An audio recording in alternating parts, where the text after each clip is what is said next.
Prepare the crack so repair material bonds firmly and lasts. Start by widening the crack slightly with an old flathead screwdriver or cold chisel to remove undercut edges and loose material. You want a clean vertical face so the patch can adhere. Use a nylon cup brush mounted on a cordless drill to scrub both edges and the inside of the crack until you see solid, unweathered concrete. Vacuum all remaining debris with a Shop Vac or Dyson using a narrow crevice tool to reach deep pockets. Then follow with a Leafblower to remove fine dust from the surface and adjacent areas.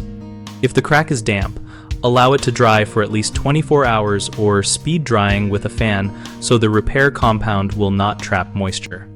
For hairline cracks below 1/4 inch wide, apply a liquid concrete bonding agent before filler to improve adhesion. For wider cracks, pack a backer rod to control filler depth before tooling the surface smooth to match the driveway plane. Common mistakes start with inadequate cleaning, which leaves dust that prevents bonding, so spend the time to brush, vacuum, and blow until the substrate looks uniformly clean.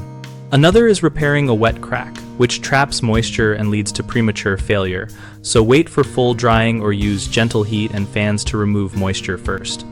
A third mistake is overfilling without using a backer rod in wide gaps, which causes the filler to flex and crack. Insert a foam backer rod to set correct depth, and then apply the repair material in layers, compacting each layer slightly for best results.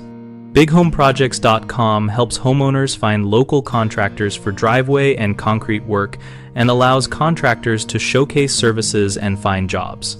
We also host a discussion community where users and professionals exchange tips, ask questions, and share before and after photos.